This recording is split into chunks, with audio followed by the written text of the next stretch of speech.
Welcome back, everyone, to Agenda 2025, the annual conference of the Foundation for Research on Equal Opportunity, where we are working to develop the equal opportunity agenda of the president who was inaugurated in 2025, not 2021, but 2025, because it's going to take that much time to think through some of these really important issues that affect so many Americans. And I am so excited about today's panel.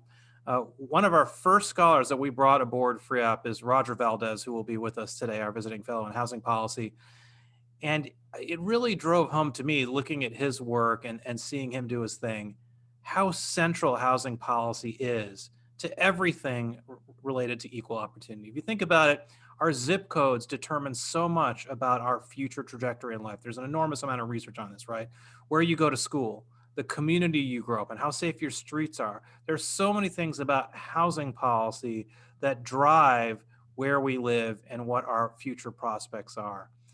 And so it's really important to think about how we actually make housing affordable and social mobility more easier through housing policy. And today we've got an incredible group of people to talk us through that, including Dana Wade, the Federal Housing Commissioner, Ben Hobbs from the White House Domestic Policy Council, where his portfolio includes housing policy across the different cabinet agencies that touch this area. And we've got two people from our team, Roger Valdez, our visiting fellow from housing policy that I mentioned before, and Jon Hartley, who's our visiting fellow in financial services, which also has a very important housing component because of the role of financial services in banks, in mortgage finance, in Fannie and Freddie, and so many other aspects of the housing market. So welcome to you all. As you know, for the audience who's been doing this for a while now, if you want to ask us a question, you can tweet us at hashtag Agenda 2025, or even easier, click the Q&A box down below in your Zoom window, and we will get to as many of your questions as you can, starting right from the beginning here, after we go through a round of opening questions from me, your moderator. And so I'm going to start with Ben. Ben, as I mentioned, you see this, you have the vantage point to see all of the different aspects of the government that affect housing policy. Walk us through where we are today and how public policy at the federal level in particular, but also the state level, affects both the affordability of housing and social mobility. Sure. I know it's a big ask, but I know you're capable of getting us there. Yeah, ask me to kick it off. Well, thank you, Ovik, and thank you to FREOPP for having us here today. Excited to be here, and yeah, this is an incredibly important topic when it comes to, how do we promote opportunity? You said it right off the top of how, deterministic sometimes the zip code that you live can be to your future opportunities.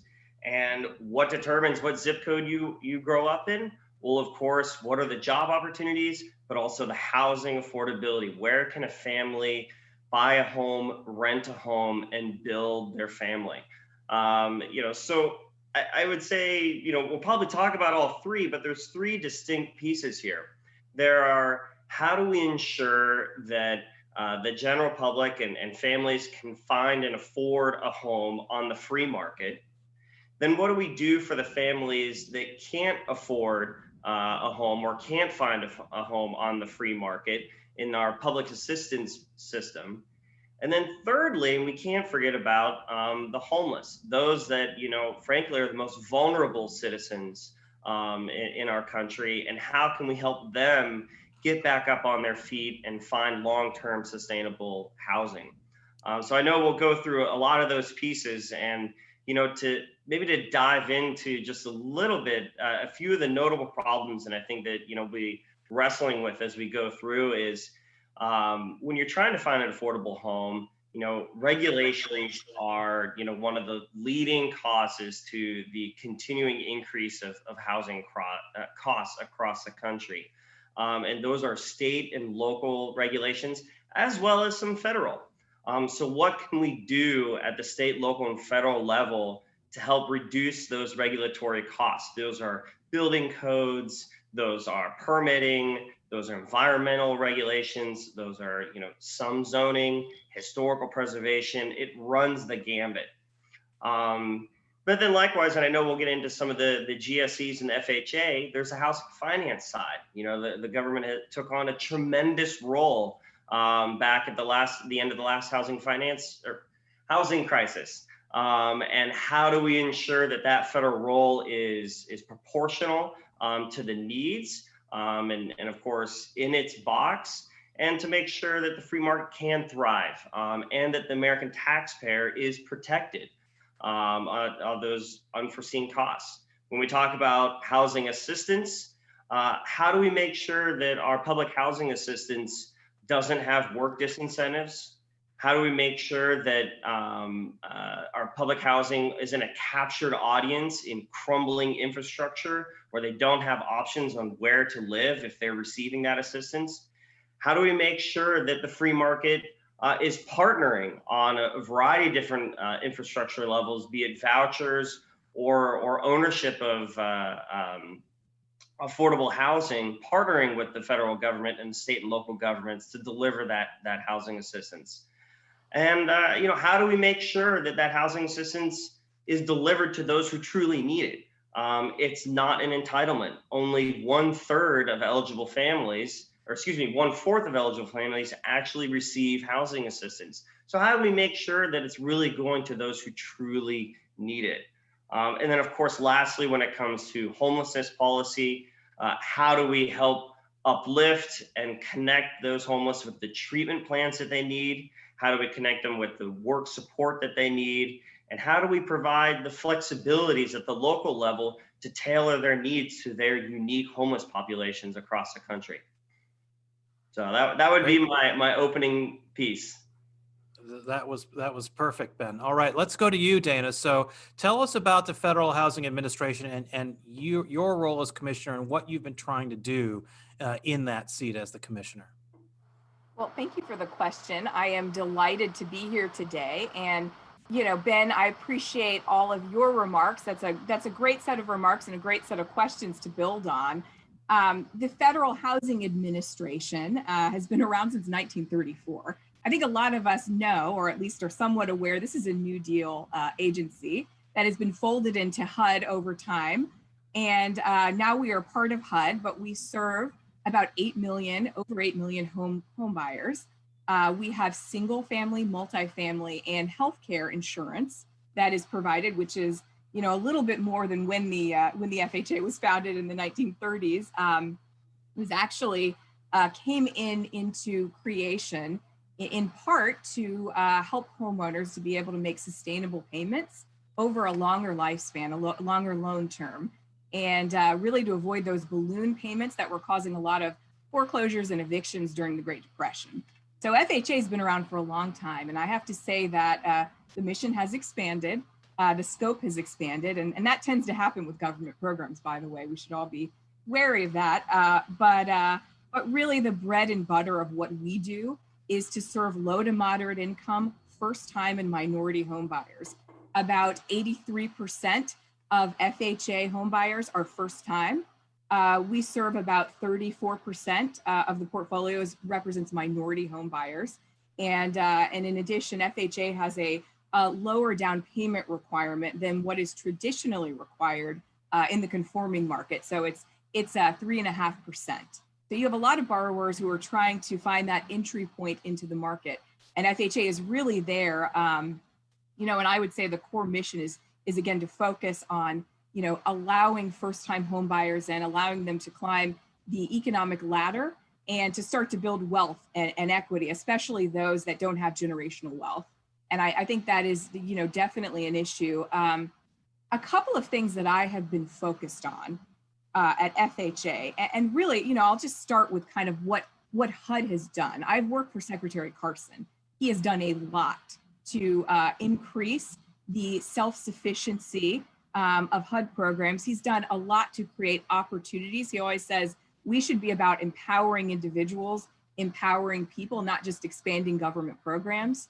So it's really something that touches everything that we do. And, his vision is, what do we need? What are the tools? What are the programs we need so that folks have the ability and the, idea and the dream to get out of government assistance so that they can build a sustainable path for their family, themselves in the future, and start to build generational wealth that they can hand down from generation to generation.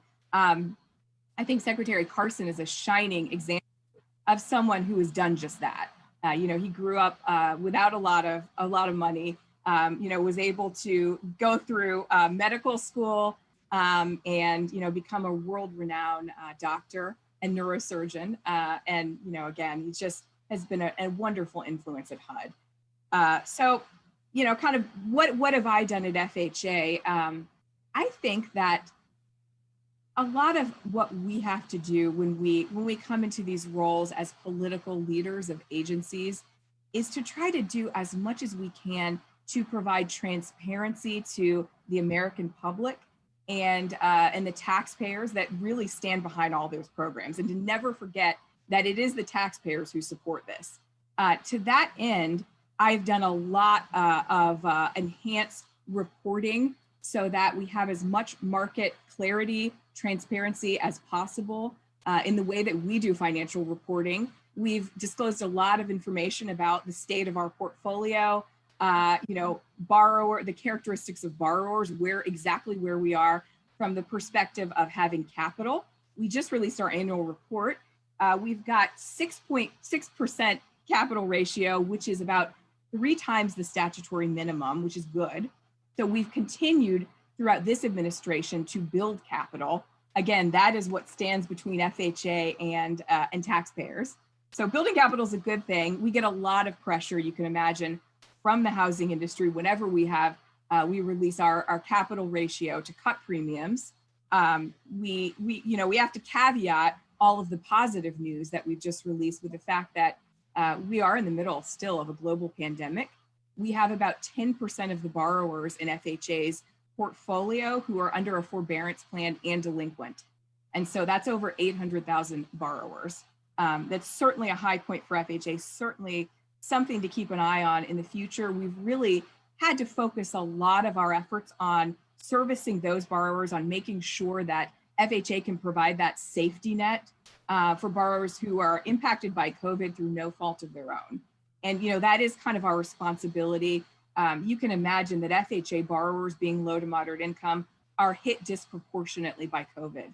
So we're very aware of that. And again, as a conservative and as someone who believes that the role of government overall should be limited, I very much believe in kind of the social safety net role and the role that FHA plays during critical times, like this. I just think that we've done a lot to try to improve the financial performance, improve the books, also add clarity to our rules and regulations. It's a really important thing so that the marketplace knows exactly what we're doing, whether it be, how we are monitoring our lenders, how we're practicing enforcement. I think the rule of law is always something that's important at FHA, and uses of certain laws like the False Claims Act in terms of, making sure that we have clear rules of the road. We've done a lot of work there. We've also done a lot to try to foster innovation.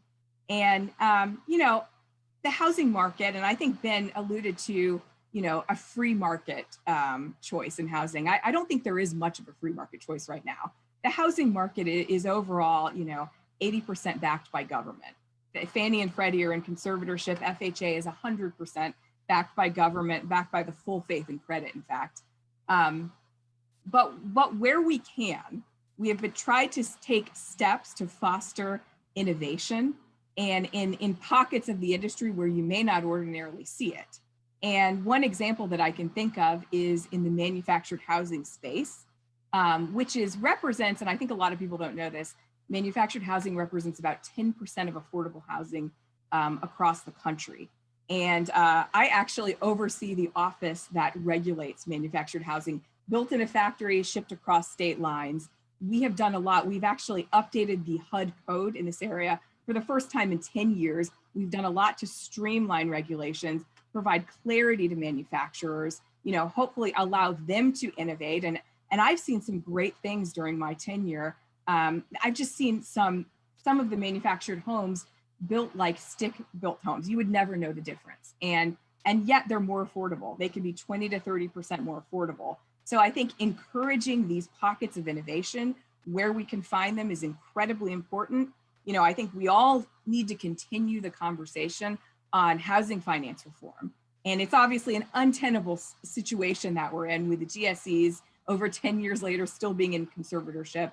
You know, we have to consider that. We have to, I would really very much like to begin to take steps forward, you know, similar to what's in the administration's housing finance reform, to reduce the footprint of the GSEs and to bring in more private sector capital. There are a lot of ways to do that. I think Mark Calabria at the FHFA is really on a great path in managing that. And I'll add, kind of from FHA's perspective, you know, our vision for FHA is really to focus on the low to moderate income borrower. And I think you get in a situation where sometimes government entities compete with one another, and that's never where you want to be. You know, I think the conventional market has its role. FHA has its role. It's explicit, it's clear, it's on budget. We know how much it costs. We're transparent about all that.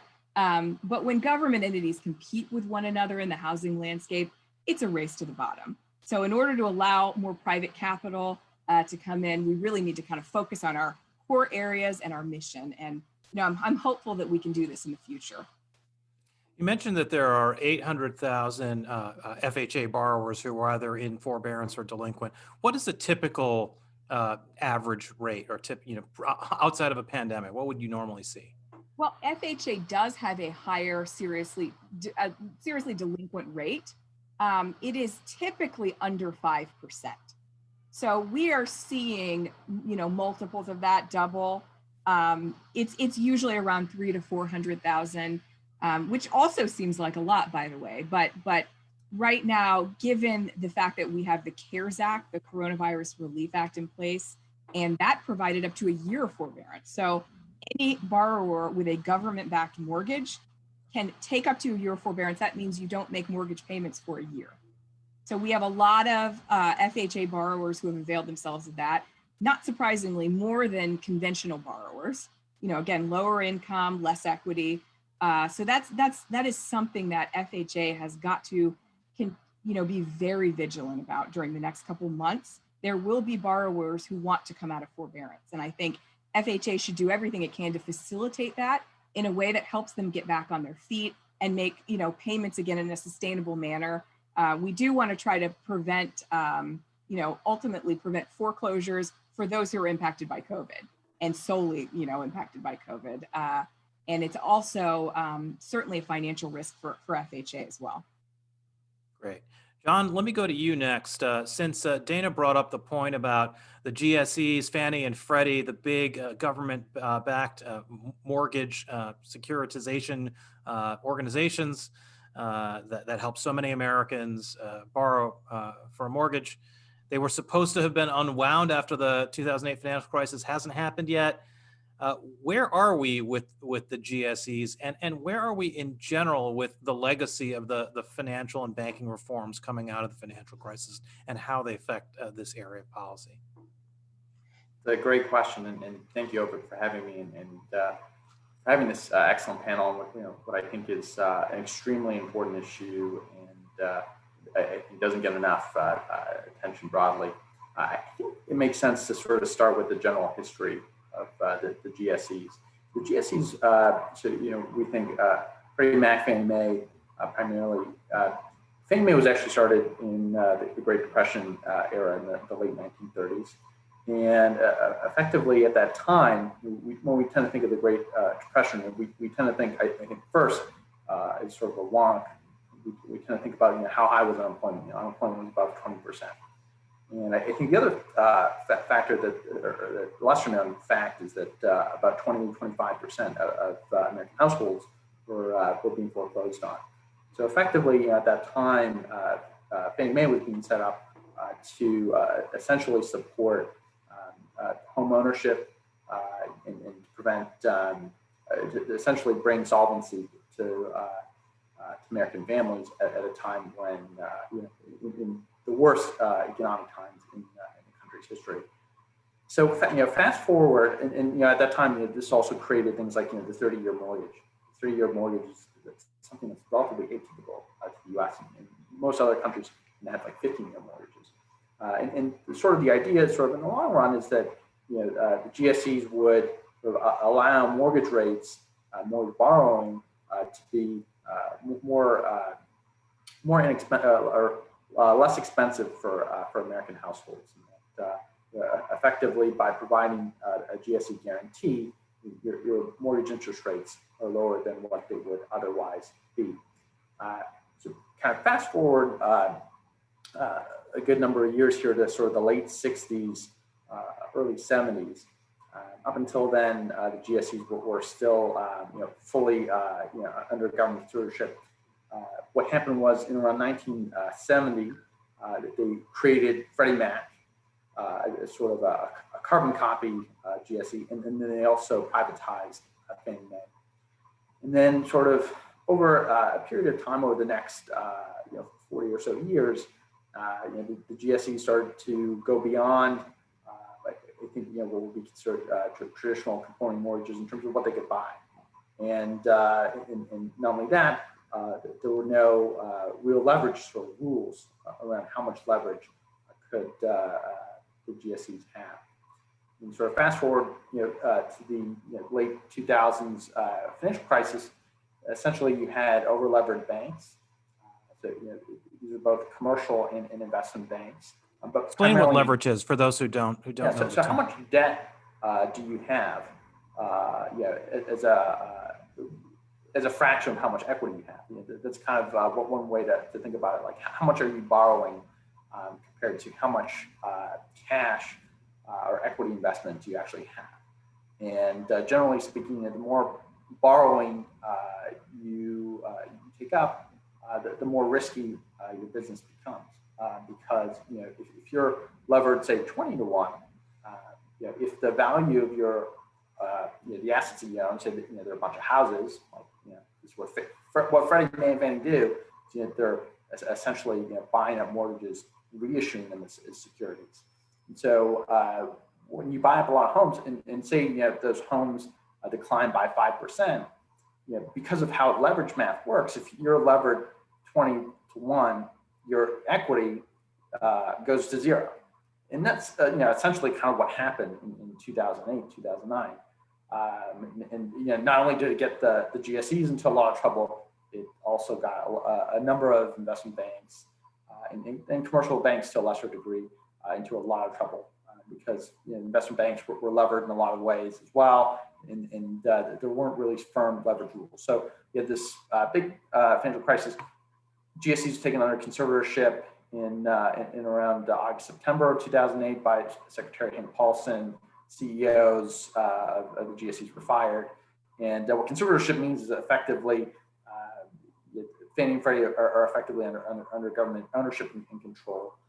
So they also have effectively wiped out the equity holders at that point in time. Their stocks essentially went to 0. There are still some people. They're also sort of delisted at that time, but there's still some people trading those GSE stocks, and some people that are actually suing the government even to this day. So that's a sort of ancillary story. But essentially, once the GSEs went under conservatorship in around that time, we really haven't, the policy community hasn't really been focused too much on talking about them. So in the sense that what's happened is they're under government control, and not only that, but all those sort of mortgages that or mortgage securities that they're issuing are now sort of deemed by Wall Street to be risk-free.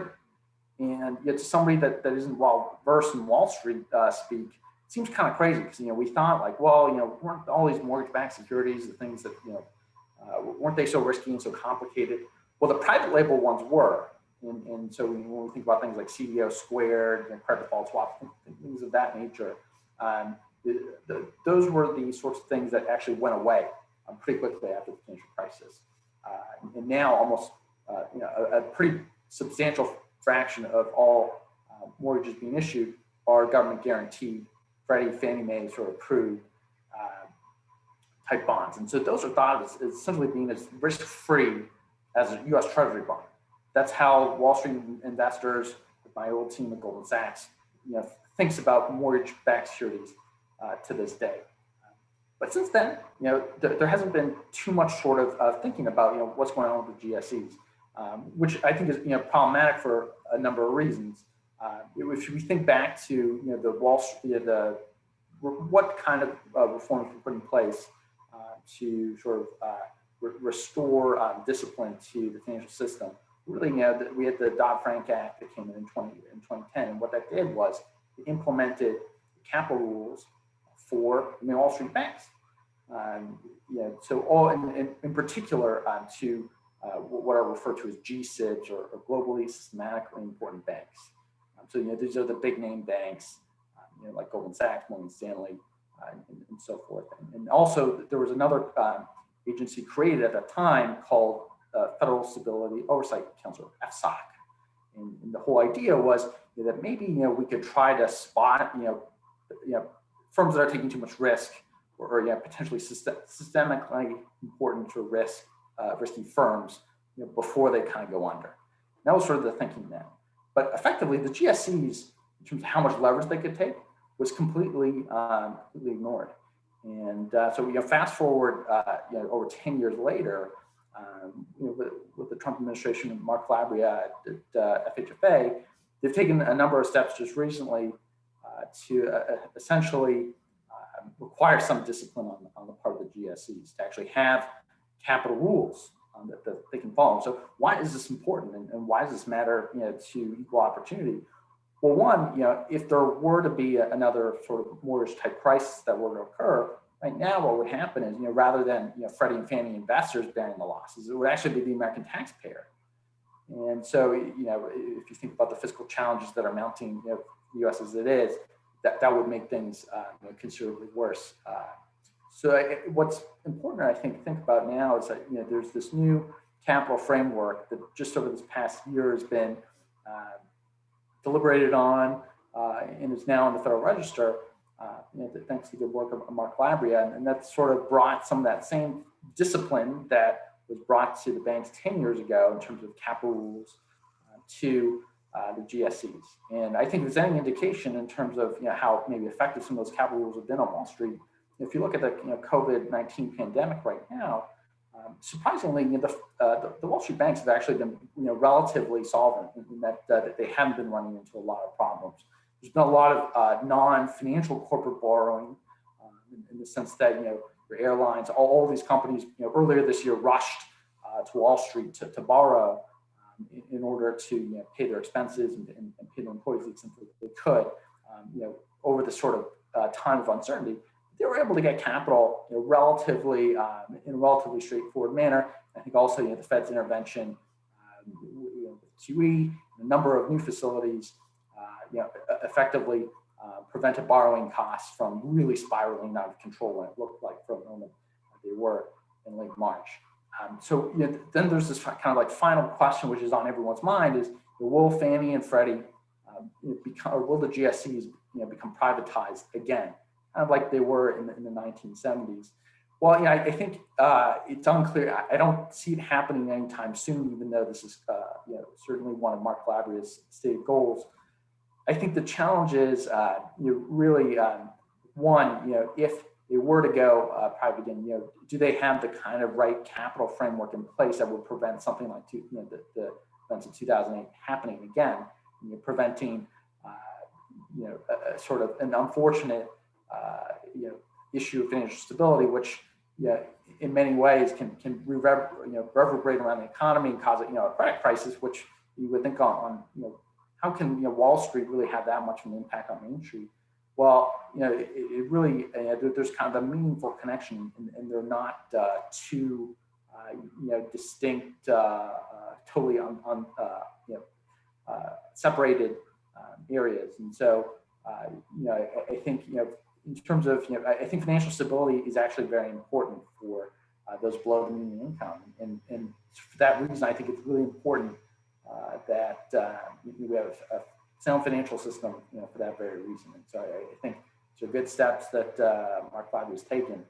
But that's essentially where we are, with the GSEs, and that we've had this new update, this new capital rule plan, but it's really the sort of first big update that we've had in almost 12 years. And I still don't foresee the GSEs becoming privatized again soon. I do think that Wall Street in general is sort of become an increasingly hot button sort of issue, especially with the rise of populism in both parties. And so, we even saw in 2017, 2018, when there was an aligned White House and Congress, what kind of financial reforms did we get?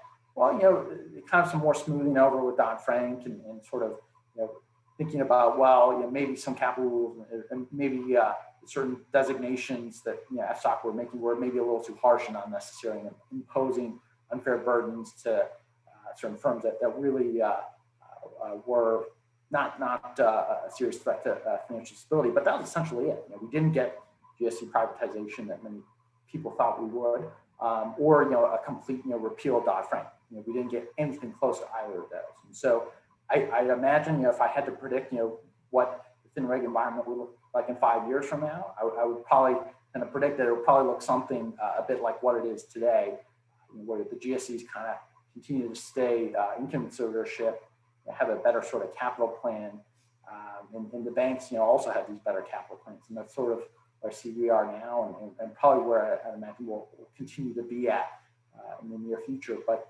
these things can certainly change.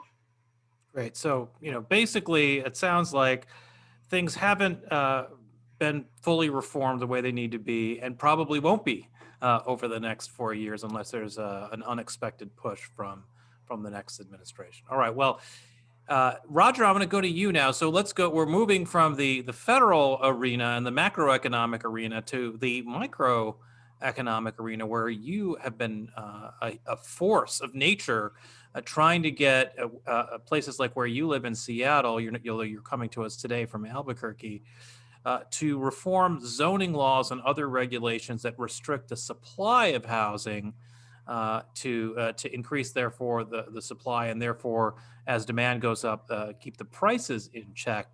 This movement that you've been played a leading role in is called now the YIMBY movement. Yes, in my backyard, after the Not in My Backyard movement did so much to restrict the growth of housing. Where are we today on this, and how are things going out there? Well, not that great. The problem is, the good news is that the problem is largely a conceptual one. And that is that when we talk about housing price, we're talking about price and the price system. And price is the quantitative indicator or measure of supply and demand. If there's a lot of something, price will be stable or will go down. If demand doesn't keep up with the supply. And if there's scarcity of a product and a lot of demand, the price will go up. And we talk about affordability, which is the qualitative relationship to price. And you try to use a measure of qualitative relationship to price to deal with this rising price problem, which is reflective of overregulation at the state and local level, which results in scarcity. So the growing problem over the last decade, since the financial crisis in 2008 and 2009, as real estate values sort of returned and demand for housing grew, the reaction of local and state government is exactly opposite to what it should be, which is the reaction was, oh my God, all these people are building housing. We've got to do something about that. Let's slow it down and stop it. Meanwhile, the demand for housing in hot real estate markets like Seattle and San Francisco and Los Angeles and San Diego and other places continued to grow. In the face of that, what we've seen is a move towards a couple of different directions. One is that it's sort of, if you have this conservative view of the price system, then you immediately know that what we need to do is pull back on limits to production and increase the amount of supply in the market, and allow the buyer and seller to meet efficiently and to and spontaneously create solutions to problems. But the opposite has been happening at the local and state level. And so as prices start to go up for housing and competition between consumers increases in the face of, instead of between producers, then you start seeing more and more pressure. Because if you believe that price is a social construct, in other words, I wake up in the morning and decide myself or with a couple of other developers how much we're going to charge for something, then it's a social problem in which it's about greed and avarice. If you look at it from an economic perspective, you realize, well, no, the price of something, including housing, is determined by a market.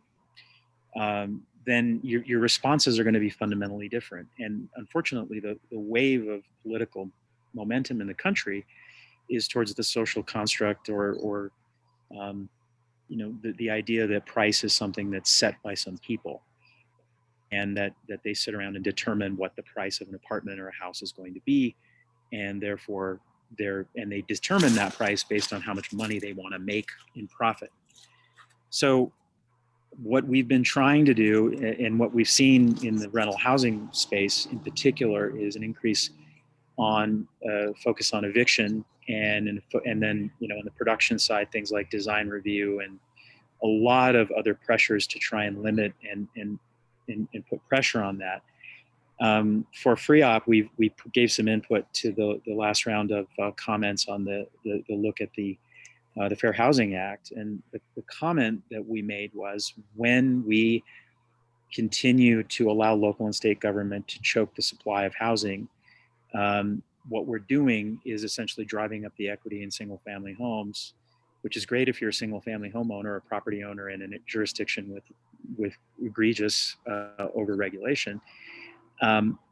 But it really is bad when you're a person who's poor, has bad credit, has a criminal record, is struggling in the economy.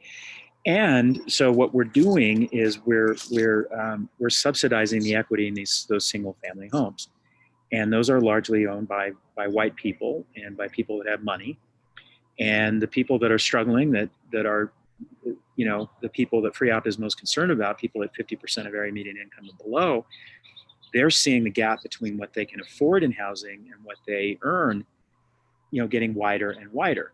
And so when we have programs like low-income housing tax credits and vouchers, and then we have people like Senator Maria Cantwell from my home state, Washington, show up and say, well, we need more tax credits. We're taking a fire hose of cash and pouring it into the equity of single-family homeowners at the expense of taxpayers to subsidize the community that is largely people of color, or at least in terms of people who are poor in this country, that's owned by people of color, are out there trying to find a place to live. And we're putting our finger on the scale against them in the local housing market, and then trying to distort the economy to subsidize them and for these really bad local housing policies. And so that's the nature in which this conversation about single family housing being racist, that's a canard. A rambler is not racist. But a city council like ours in Seattle, largely a lot of real progressive lefty people, absolutely determined to exact social justice on the economy as they choke supply, are doing exactly the opposite. And what we've seen is that the subsidies are pouring into the urban areas and creating a real housing crisis in rural areas. And one of the things I pointed out is that farm worker housing is a real problem in Washington State, and workers that are also working in agriculture. It's a big shock to people, but the biggest driver of the Washington economy is not Amazon, it's not Microsoft, it's the agricultural economy. And those workers are commuting longer, and you can't build housing in eastern and western and southwestern Washington because the rents are not high enough, because there's just not enough money to generate the rents to create the return on the investment in the private sector. So if you want to subsidize housing there, unfortunately, the subsidy is being consumed in the Washington market by the big city, Seattle, because they've screwed up the housing, the regulatory environment so much. So the bad news is that we've seen that accelerate during the COVID-19 problem with government interventions in regulating rental housing. The good news, as I said, I think is that it's a conceptual framework issue in which I think the general public kind of understands things like fairness, efficiency, and supply. And I think if we can kind of get in front of enough people and say, look, what we're doing when we constrain supply is making it worse for people that have less money. The answer to that is to be smarter about the way we support and enhance the development and continuation of production of housing, which is a good thing. It's commodity. It's not a right, it's commodity. But if we produce more of it, that's better for everyone. And I think also in terms of, people believe in paying their mortgages and their rents, and they still believe in doing that. The doubling of 5 to 10% in delinquencies in mortgages is kind of consistent with rental housing as well. The vote of the consumer is, I am getting something for my rent dollar. That's why I keep paying it. This rental eviction thing and this forbearance thing is tremendously important because it validates the market. Because I don't have to pay my mortgage anymore. I don't have to pay my rent anymore because I've got eviction bans and forbearance. But people still write that check every month because they believe it's the right thing to do. And they also understand the relationship between what they're doing when they write that rent check and what they're getting in housing for that payment. So I think there's a lot of support for a good, efficient housing market deep down inside the general public. But I think that the challenge is trying to tap into that and show them examples of positive things we can do to, if we allow the market to do what it's supposed to do, which is to allow producers to meet consumers and make a fair exchange of value, the market will produce housing that's affordable, whatever standard you're using, to 50, 60, 70, 80, 90% of area median income. It can go as low as 40, I believe, and even 30%. Let me ask you, Roger, we can subsidize those lower levels with what we're saving on not having to subsidize people at 50% of AM. You mentioned the big four West Coast cities. Where are the places where zoning regulations and other local policies have made the affordability of housing at crisis level? Is it just the West Coast? Are there other localities where this is a big problem in your assessment? Well, anywhere where you see a sudden influx of demand. I mean, in some of the communities, I think it was in Nebraska, South Dakota, North Dakota, Texas, that were largely rural communities that when there was a lot of oil production going on and there was suddenly a huge influx of workers, you saw the price of housing skyrocket. So it really is not necessarily an urban reality. It's the combination of economic growth going really quickly with those regulations in place that don't allow the supply to expand alongside the growth. The vacancy in Kittitas County, which is a tiny, by population, a tiny county in Washington State, is the vacancy rate is less than 1%. Now Ellensburg is in that county, which is Central Washington University. But what happens is, because it's a rural community, and what happens is you see a lot of workers coming into that environment to do seasonal work, and you've got students there that are trying to find places to live. You see the vacancy rate drop to zero. And so oddly, you see prices go up in places like Yakima, Ellensburg, Wenatchee, Grays Harbor. There's a huge homeless problem in rural Washington, which is a feature of sort of the inability to produce housing in those economies because there's not enough. They're such poor. They're by comparison, there's more poverty. The building stock's older, so the dynamic is not exclusive to the usual suspects. But what happens is the usual suspects suck all the subsidy, and so when you're looking at trying to subsidize housing in rural communities, there's just nothing left because the tax credit system doesn't work very well there. You have to leverage those tax credits with other money. There's no local money. And then all the trust fund money in the state coffers is chewed up by the urban areas. So there's a very real sense in which we're all in this together. The thing that I would hammer on with legislators when I was talking to them is, that farm worker, that immigrant family that you're so concerned about, in the face of all the controversy over immigration, is the one you're punishing when you choke supply in with ridiculous, glazing requirements in Seattle. I mean, this seems totally unrelated to their mind.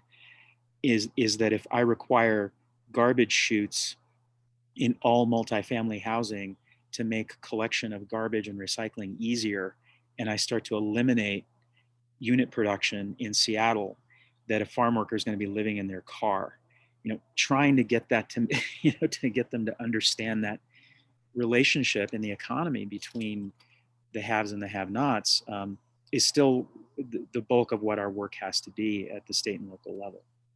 And Let me go back to Ben here. Oh, go ahead, Dana, if you had a comment, please. echo some of those points, and I'm sorry, I wanted to jump in because I think you made some excellent points, and I just wanted to highlight the fact that we do see this is a little bit of a vicious circle. Quite rightly, the federal government is having to spend more money to subsidize rental units and to subsidize single-family housing as a result of some of these regulatory policies at the state and local level. We see that every year HUD revises its fair market rent. And every year that rent goes up, which means we're paying more to communities like that, to a lot of the cities that have imposed particularly burdensome policies, land use restrictions, parking minimums, things like that, that constrain the supply of affordable housing. We're increasing the amount to subsidize each unit in communities like that, in cities like that. We're also increasing the subsidy in the single family space because it is a lot of those areas. HUD also has to do a yearly calculation of conforming loan limits, which is basically the ceiling that you can hit in certain areas by MSA in order to cover the principal on your FHA loan. And that continues to go up as well. So we've got more government subsidy, more government exposure, a larger government footprint. And I can tell you, I look at these MSAs, I look at areas across the country, and there are areas where it is acutely bad. A lot of them in California, a lot of them are on the West Coast, but we've got some in Massachusetts. We've got some in New York. We have some, in various East Coast areas as well. And it's certainly something to be mindful of, that if you don't address the root cause of the problem here, we're just going to continue to pour more federal, state, and local money into it. And we're not going to increase or have better outcomes for the individuals.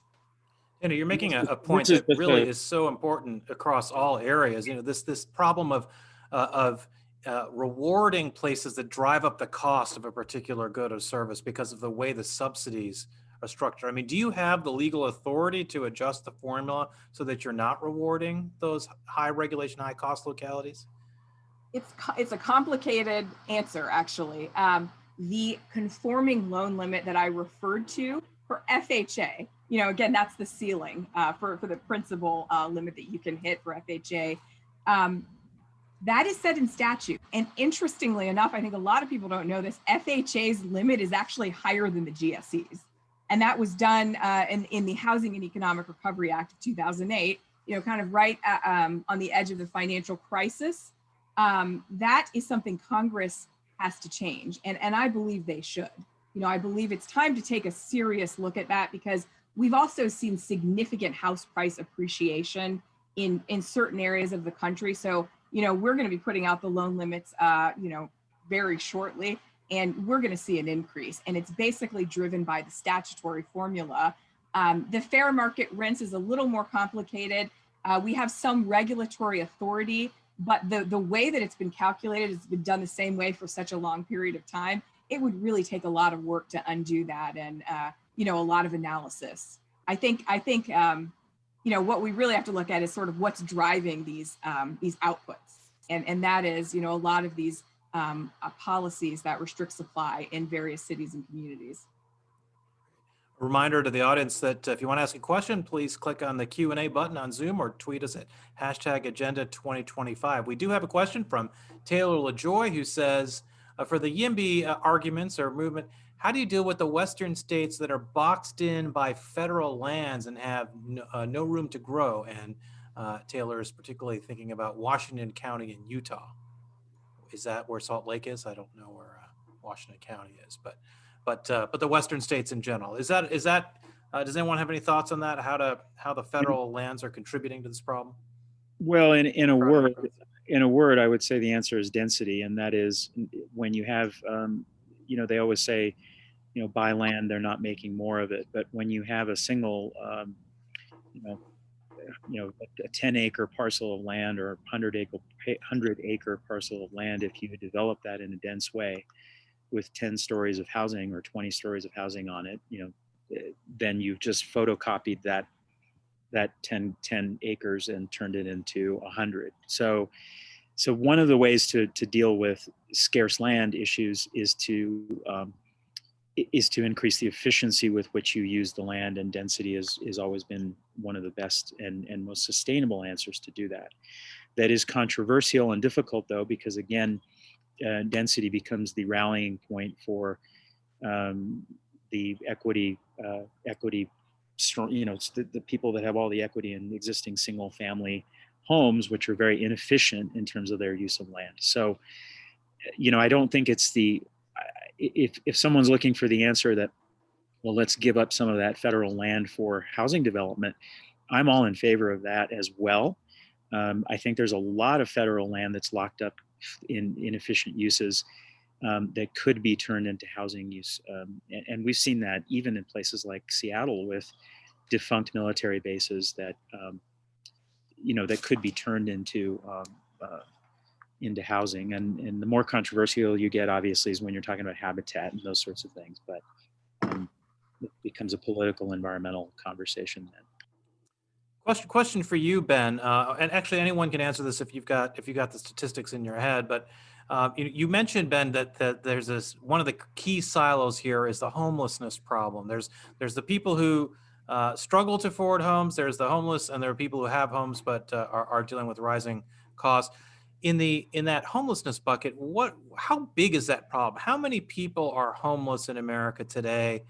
How many people are homeless because of affordability issues versus health issues, say, or other challenges? Oh, sure. Absolutely. I want to real quickly mention back to what Roger and Dana were talking about. And you posed a great question, Avik, of, what are the authorities, or are there knobs to turn to, make it so that cities and localities take a harder look at their regulatory regimes? And I want to throw up a little bit of caution, maybe, or something for everybody to think about is, yeah, you can look at some of those loan limits, you can look at fair market rents, but the people who are going to be affected most by that are, of course, the individuals and those on the lower chain on the affordability crisis, and not truly the policymakers. So other knobs or things that folks might want to look at are, what are the pots of money that city council uses and operates with? Those are the knobs that you might actually get a better result from those lawmakers. So on the homelessness thing, oh my goodness, it's a tremendous question, and it is a problem. I mean, these are our most vulnerable citizens across the United States. There's about 500,000 homeless individuals across the country. And there's a variety of reasons as to why. There are the homeless that are there because they simply couldn't afford rent. There are those that are there that couldn't afford, or due to mental health issues or drug abuse issues, or even domestic abuse, or any number of those ailments that can lead to homelessness. And one of the interesting factors, it's exploding in California, and it's not just housing. And that's where we have to be very focused. And this can lead into a whole nother conversation, that it's not just the cost of housing that is causing this. But if you look at a state like California, that isn't working on enabling their police to do their job, that is legalizing, a number of the drugs across the state, and then is also reducing and removing their mental health resources. When you're on the edge of homelessness and you have to either pay your drug dealer or you pay your landlord, I think a lot of folks, in that position know what that answer is, and it's not necessarily the landlord. And then, of course, you find yourself on the streets, and it just begins that cycle. So having a holistic view of homelessness, of how are we going to enable drug treatment? How do we ensure that mental health is treated in facilities where it can be dealt with, but then also drug treatment. So it's a holistic view. And one of the really key things that I'm very excited about, that Secretary Carson was a leader on, is making specific changes to federal policy and how the funding works to give more flexibility to localities to use some of those HUD funding for a variety of different interventions when it comes to drug treatment or education requirements or work or mental health treatment. So if you're coming into a shelter, it's not just give you the keys, give you the bed and walk away. It's how do we help you reconnect you with society and get you back up on your feet. So that's a big change that we're now seeing filter through to the local level to make a more holistic view of homelessness. Great. That's encouraging. All right, Roger, we have a question. I was just going to, before you do that, John, please go ahead. One of the things we've tried to do, Ben, is to urge that federal dollars, even tax credits, be conditioned and connected somehow to measurable improvements in regulation that allow more production. So in other words, if you want the subsidy, you're going to have to show us how you're not creating a outsized demand for it by reducing the supply. But that's I know that's a difficult thing to do. We'll get back to you in 1 second, Roger, because we got a couple questions for you coming in fast and furious. But John, you wanted to pipe in here. Yeah, I just want one comment on the sort of homelessness issue.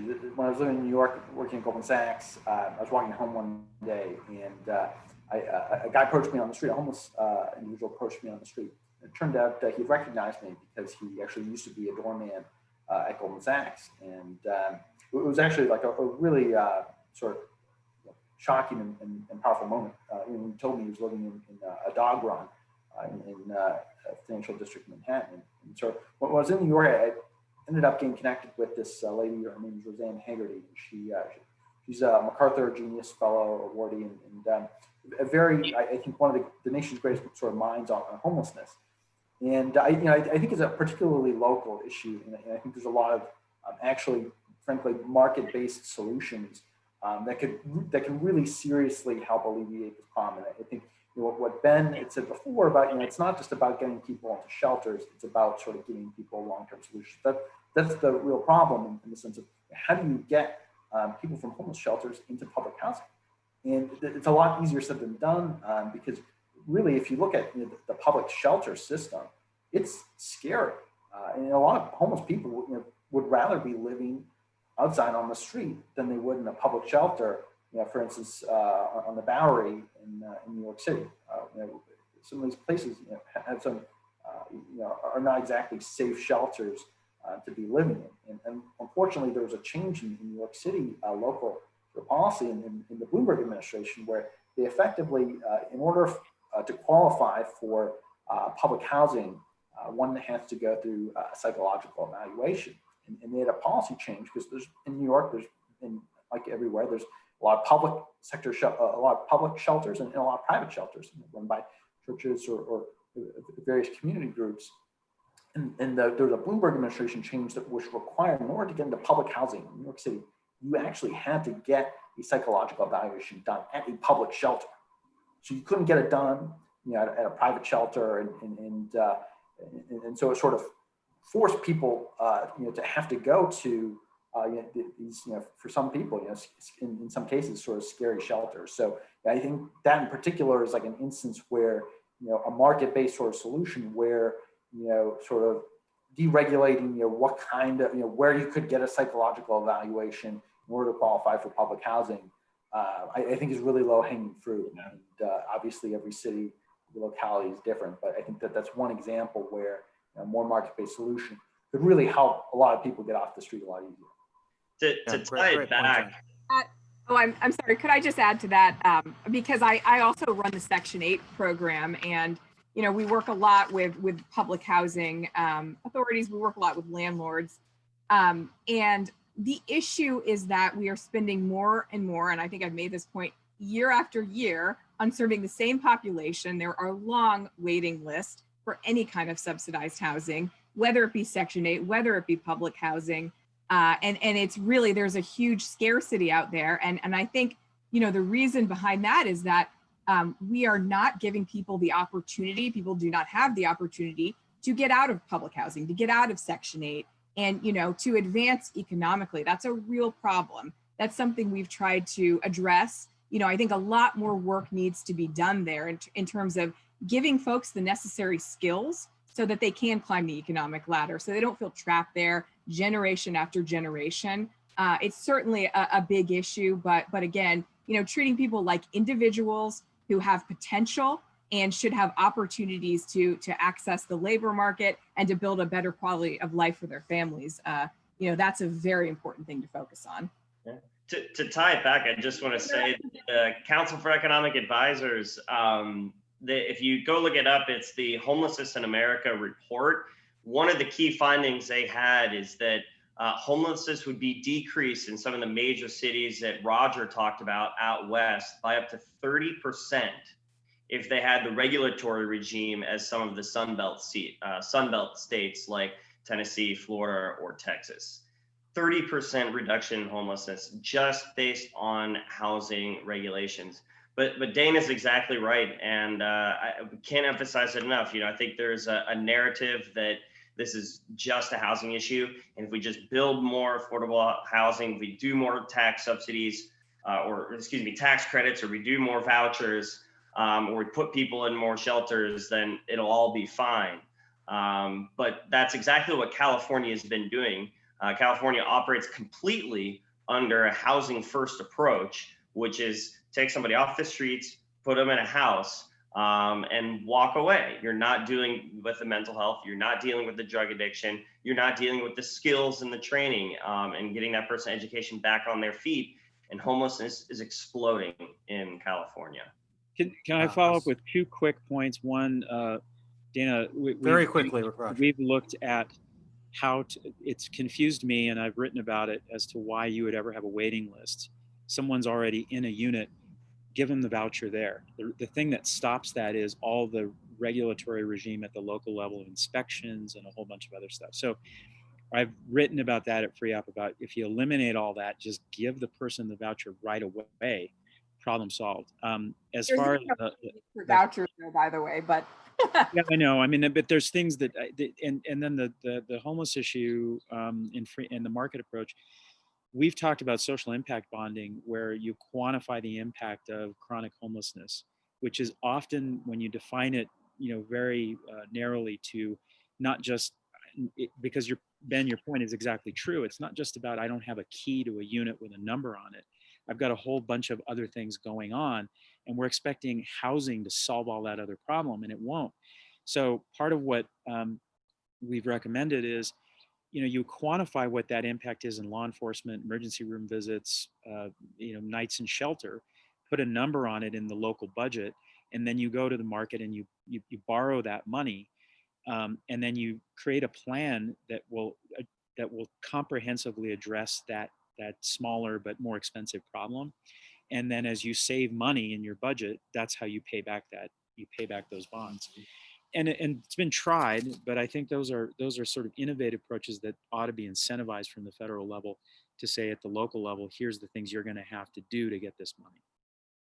Well, we're running a little over time here, but I do want to get to this last question from Aaron Hedlund, who asks, you know, basically the NIMBYists have an understandable point of view in that if you're asking homeowners to allow or enable the construction of high density units near them that end up leading to the decline in value of their property, you can understand why from their standpoint that's not good. So is there some way to overcome the significant political opposition? He suggests, for example, by rebating some of the property tax revenue from those new high density developments back to the existing homeowner base.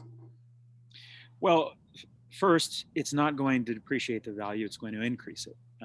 It seems counterintuitive, but just look everywhere in the world where there's a lot of multifamily housing. It doesn't. In fact, it has a positive effect on single family housing value. So, setting that aside, because no one's going to believe me when I go out there and say that.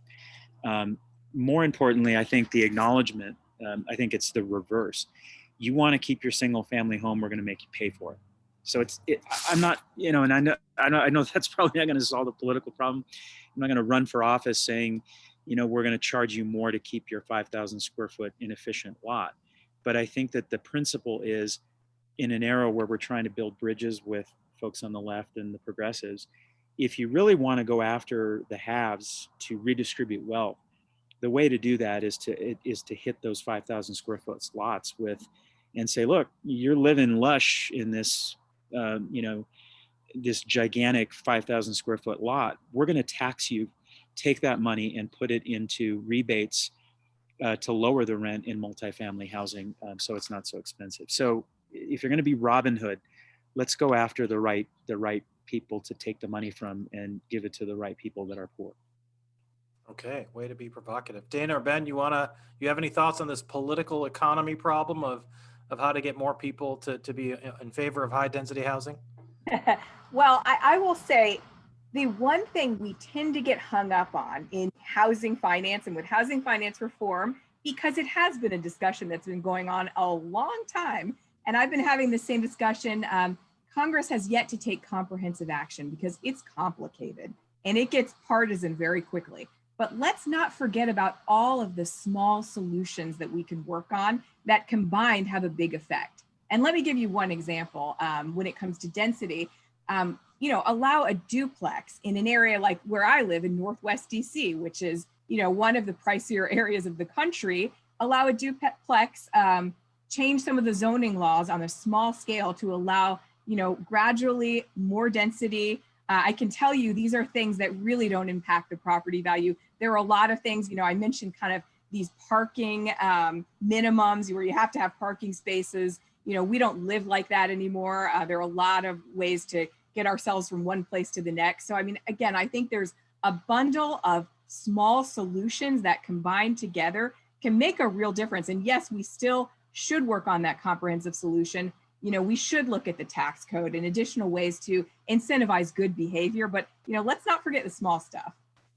Yeah, that's exactly right. There's so much that can be done, in making those trade-offs and those hard choices. It doesn't always have to target and focus on, that leafy suburb and increasing density there. You can do things like, all right, well, if we want to create a new community, what are the regulations that's preventing us from building more such as those suburbs? There's a lot of environmental considerations there. There's a lot of transportation considerations there. There's permitting reform, just simple, reforming permitting and allowing builders to build more houses in even other neighborhoods doesn't necessarily hurt the value of your neighborhood. It might actually increase the value of your neighborhood. If the city is continuing to grow and provide more economic opportunities. So, and one thing to consider is also some states at the state level have gotten involved in the local regulatory regimes, Texas being one of them, and the shot clock, the permitting clock. If a locality doesn't make a decision on a certain ask, for new development, there's a running clock at the state of Texas, then it automatically gets approved. And the reason for that is, state legislators and governors have more of the economic incentive, the bigger picture of knowing that they need to provide for the entire state and the entire, the economic opportunity of a wider, diverse number of constituents. So they're more likely potentially to be involved in that sort of friendly manner. But Ovik, before you cut me off, I know we're going to have a whole nother conversation about self-sufficiency and, and promoting what Dana talked about of getting people up and out of public assistance and housing assistance. We didn't really get to it, but I'll let you go. Yeah. Well, listen, this happened to us yesterday when we were talking about criminal justice.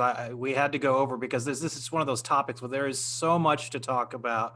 So I just want to say thank you all for lending us this much of your time, and to the audience for tuning in here. We will be sure to have more of these conversations going forward. Thank you both also for your service, Dana and Ben, to the country in these important roles. Thank you also to the audience. We'll be back tomorrow for our conversation about energy, and then Friday for our conversation about how to get both parties to compete for the minority vote. You won't want to miss either of those. Also, very big topics. If you want to find out the schedule, it's 3:30 Eastern on both days, for Thursday and Friday. Agenda.freopp.org, where you can check out the panelists.